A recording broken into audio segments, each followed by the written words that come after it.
I retired at 64 and bought a beautiful lake house in northern Minnesota to finally find peace. No traffic, no sirens, no noisy neighbors, just the rhythmic sound of water lapping against the wooden dock at dusk. I had worked 38 years as an accountant, raising my son Brian alone after my husband passed away. The three-bedroom cabin, tucked securely between tall, ancient pine trees, was my ultimate reward. I paid cash. It was mine. Free and clear. I had exactly 4 days of complete silence before the phone rang. "Alice, we need to talk." Sarah's voice pierced the receiver. My daughter-in-law never bothered with small talk or pleasantries. "My parents are moving out of their apartment. The rent got too high, and our place is just too cramped. Brian and I decided they are going to stay at your lake house for the next few months." I paused, watching a heron glide smoothly over the water's surface. "Sarah, this is my home. I didn't buy it to run a boarding house. They need a place. Alice," she snapped, her tone dripping with absolute entitlement. "You're just one person sitting in 3 bedrooms. It's entirely selfish. They're arriving on Thursday. If you have a problem with it, sell the place and come back to Chicago where you can at least be useful to us." The line went dead. She didn't even wait for a response. She assumed I would just roll over, sigh, and start making the beds. That had been my pattern for years, keeping the peace, swallowing my comfort to accommodate hers. Brian, my passive son, probably stood right next to her, nodding along to avoid an argument. I didn't cry. I didn't throw my phone into the lake. Instead, I walked into the kitchen, poured myself a fresh cup of dark roast coffee, and looked around my beautiful home. If they wanted a free lakeside resort, they were about to discover that management had drastically changed. By Tuesday morning, my plan was in full motion. Sarah assumed I would spend the week fluffing pillows, dusting the baseboards, and stocking the pantry with her parents' favorite snacks. She was entirely wrong. I walked into the 2 guest bedrooms and evaluated the space. The plush, queen-sized mattresses with thick memory foam toppers I called a local thrift store charity. A truck arrived within 2 hours, and the men hauled the comfortable beds away for donation. In their place, I pulled 2 old canvas camping cots from the back corner of the garage. They were structurally sound, but completely unforgiving to sleep on. I topped them with thin, scratchy wool blankets I found at a military surplus store in town. Next, I went for the electronics. I unhooked the flat-screen televisions from the walls of both rooms, carrying them down to the basement and securing them behind a heavy brass padlock. I logged into my internet provider's portal, changed the primary Wi-Fi network name to something invisible, and set up a heavily restricted guest network. It allowed basic web browsing for exactly 1 hour a day. Streaming movies or video calls was completely blocked. Finally, I tackled the hallway thermostat. Minnesota nights can still get chilly, and Arthur and Helen were used to a cozy 72 degrees. I installed a clear plastic lockbox directly over the thermostat, setting the temperature to a crisp, brisk 60 degrees, and slipped the only key onto my personal keyring. I didn't need to consult legal text to protect my property. I simply needed to assert my physical ownership over my environment. I owned the house, the beds, the internet, and the heat. As I locked the hallway closet containing all the extra plush towels, leaving exactly 1 half-used roll of toilet paper in their bathroom, my preparations were complete. Thursday was approaching fast. Thursday afternoon brought the heavy crunch of gravel as a silver rental car pulled up my long driveway. I sat on the front porch in my wooden rocking chair, a thick book resting on my lap, watching Arthur and Helen step out. They looked around with critical, calculating eyes, pulling heavy designer suitcases from the trunk. "Alice," Helen called out, dragging her oversized bag up the wooden steps. Goodness, the drive up here is miserable. No cell service for miles. You really are in the middle of nowhere. "It's peaceful," I replied calmly, standing up but making no move to help carry their luggage. Arthur wiped sweat from his forehead. "Well, show us the room."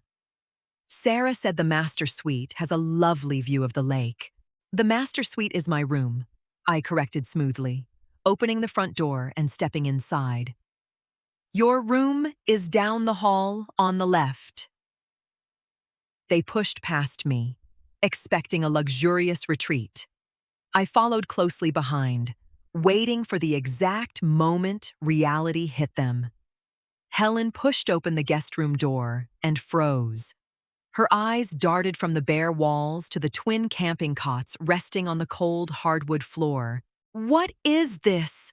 Arthur demanded, dropping his suitcase heavily on the ground. "Where is the bed?" "Those are the beds." I pointed to the canvas cots. "I prefer a minimalist, outdoor approach to my guest rooms. It keeps things simple." Helen touched the scratchy wool blanket, pulling her hand back as if she had been burned. "Alice, we are in our late 60s. We cannot sleep on canvas cots.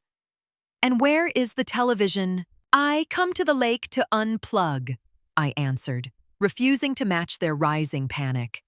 "I'm sure you'll enjoy the rustic experience." "Oh, and the bathroom only has cold water running to the sink right now. The shower works, but you have to keep it under 3 minutes or the well pump acts up." I left them standing in the doorway, staring blankly at their new reality. The real test of wills began the following morning. I woke up at 6, brewed my personal stash of premium coffee, and locked the remaining beans back inside my bedroom closet. By 8 o'clock, Helen marched into the kitchen, looking exhausted, disheveled, and thoroughly annoyed.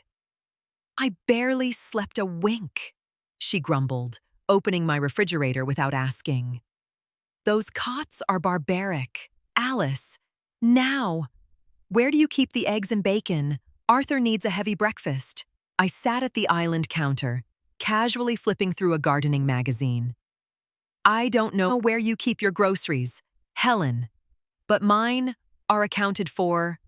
She stopped, staring at me in disbelief. "Excuse me. Sarah said you would be hosting us." "Sarah was mistaken," I answered, turning a glossy page. "I live here. You invited yourselves. If you want breakfast, the local grocery store is about 20 miles back down the highway. You'll find a small mini fridge out in the garage for your items."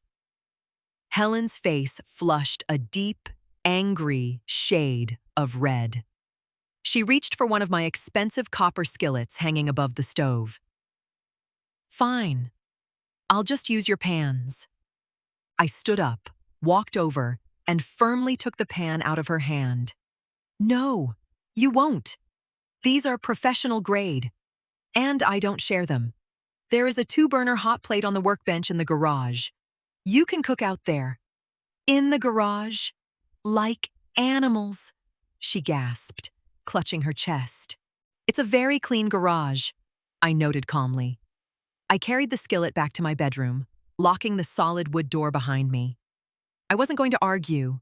I wasn't going to justify my rules. This was my sanctuary, and I controlled the resources. They were beginning to realize that pushing their way into my home didn't mean they had access to my life.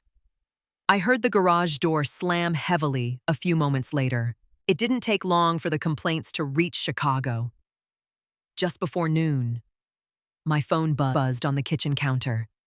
The caller ID flashed Sarah's name. I let it ring 3 times before picking up, taking a slow sip of my coffee first. "What on earth is wrong with you?" Sarah demanded, her voice shrill enough to make me pull the phone away from my ear. My mother just called me in tears. You're making them sleep on camping cots and cook in a garage. You are treating them like prisoners. I'm treating them like uninvited squatters, I corrected, keeping my tone perfectly level. They are welcome to leave at any time.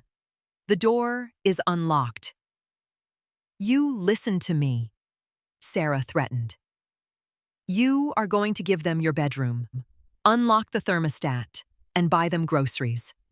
Brian is absolutely furious with you. Put Brian on, I requested.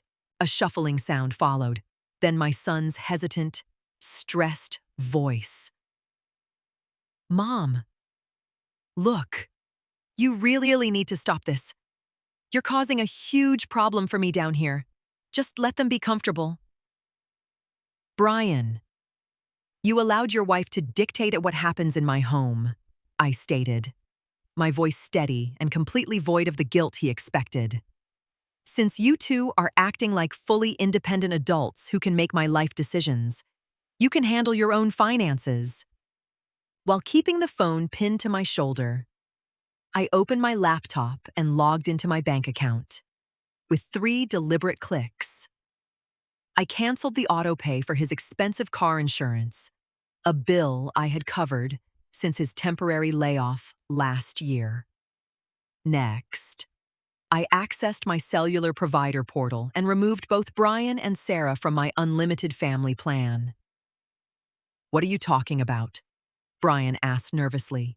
Your phone will lose service by midnight, and your car insurance is no longer my problem, I informed him. You can figure out your own coverage. I hung up before he could stutter a reply. The silence in my kitchen was absolutely golden. The next morning, the real pressure began. I had lived in this town long enough to make a few reliable friends, including Tom, a retired mechanic who did odd jobs around the lake. I hired him for a very specific task that couldn't wait. Promptly, at 6 in the morning, a massive gas-powered pressure washer roared to life right outside the guest bedroom window. The wooden deck needed cleaning, and Tom was nothing if not thorough. The heavy engine vibrated the entire side of the cabin, rattling the glass panes. I sat calmly on the dock with my fishing rod, watching the sunrise over the water. 10 minutes later, Arthur marched down the lawn, still wearing his pajamas, his face twisted in rage. "Are you insane?" he shouted over the deafening roar of the machinery. "It is 6 in the morning. Tell that man to turn that machine off immediately." I didn't reel in my line. I just glanced over my shoulder. "Maintenance happens early around here. Arthur, the humidity is lower in the mornings. We can't sleep between the freezing room, those rock-hard cots, and now this infernal racket. This is torture. It's home ownership," I corrected evenly. "If the noise bothers you, the highway is completely quiet this time of day. You can pack up and drive right back to Chicago." He glared at me, his fists clenched tight, trying to find words to intimidate me.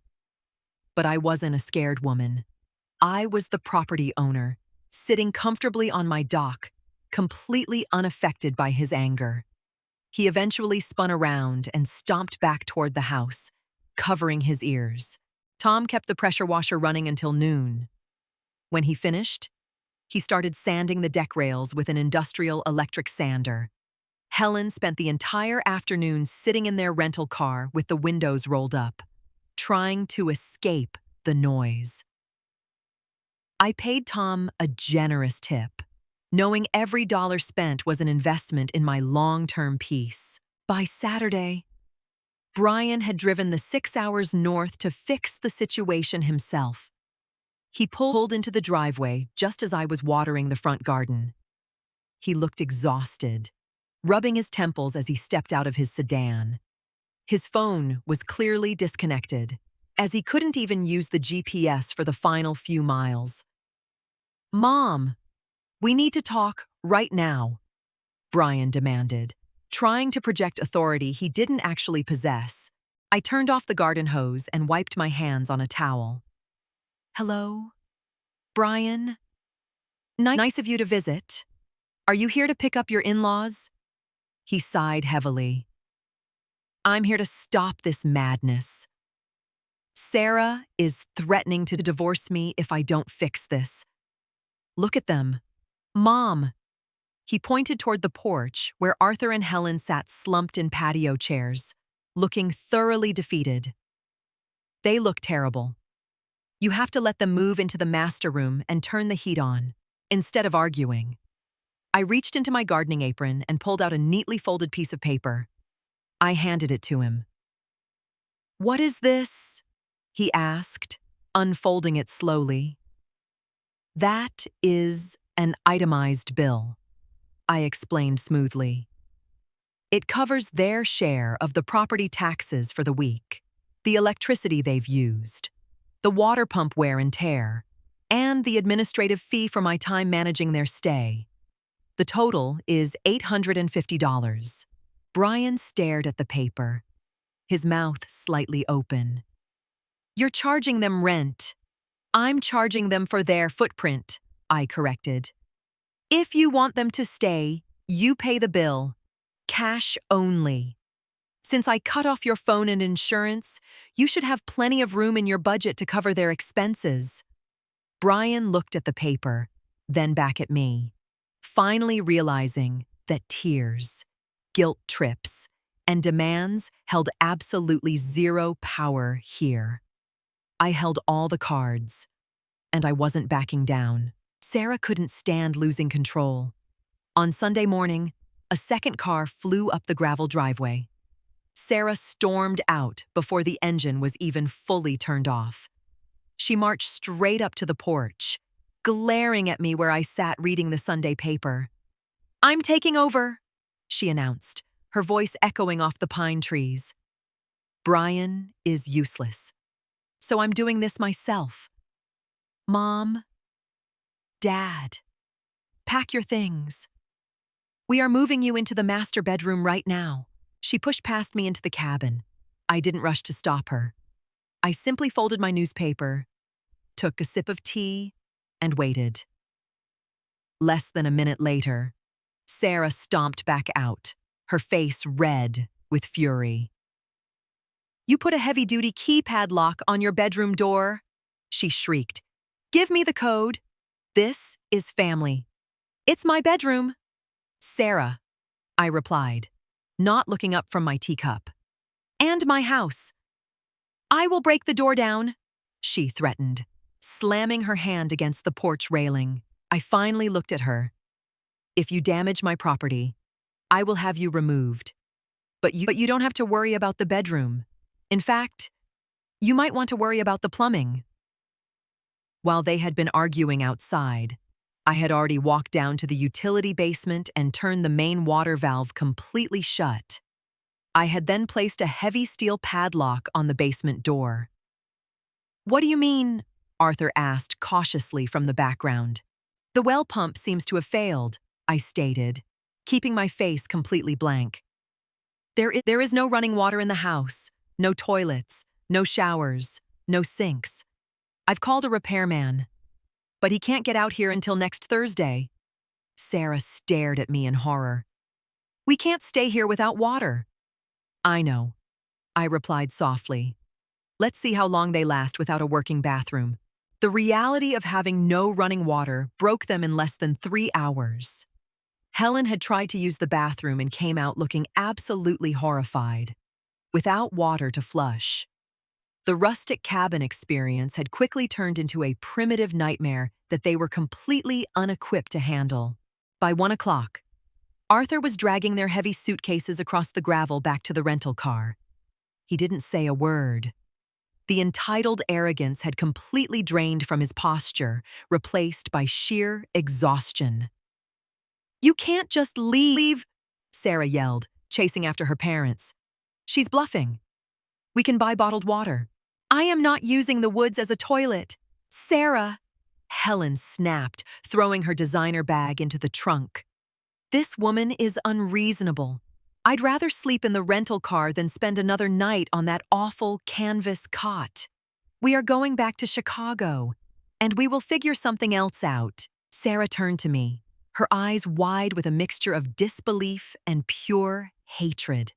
I stood on the porch, leaning casually against the wooden railing. I didn't gloat. I didn't hurl insults. My silence was the heaviest weapon I possessed. "You planned this," Sarah hissed, pointing a shaking finger at me. "You deliberately made this place unlivable." "You demanded I accommodate you. I chose not to," I answered quietly. "Drive safely." "Sarah." She stood there for a long moment, realizing she had absolutely zero leverage. No emotional manipulation and no shouting could penetrate the boundaries I had built.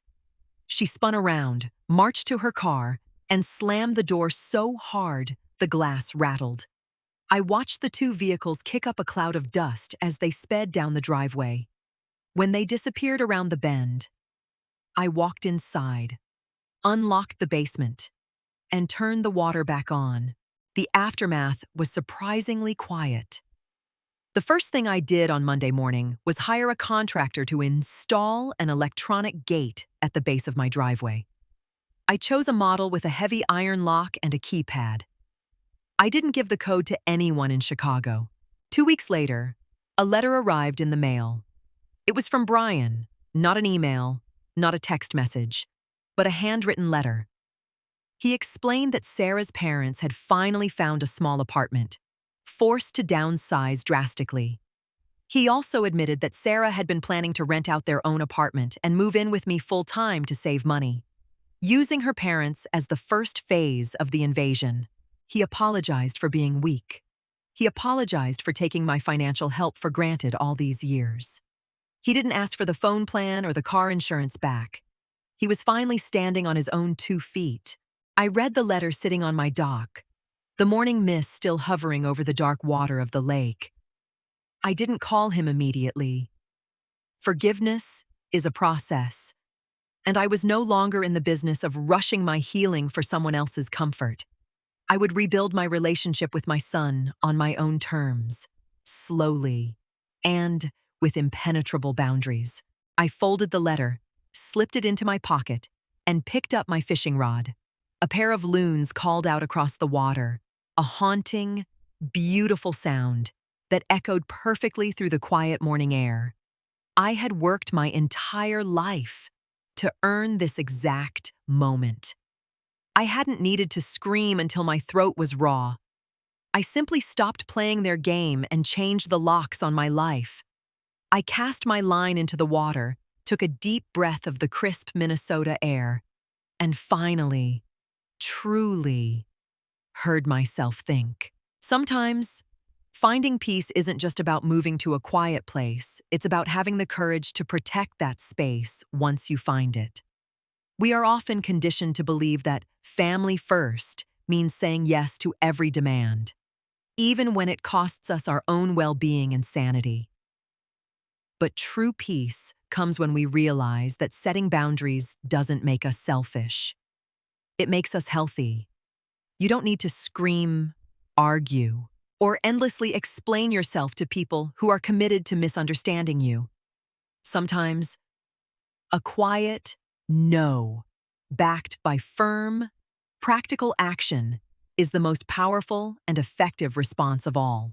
If Alice's story resonated with you, please hit that subscribe button and give this video a like to support the channel. We all face difficult situations and testing boundaries in our own lives. Share your thoughts in the comments below on how you protect your peace without losing your cool. To listen to the next story, click on the video on your screen. Thank you for watching, and see you next time.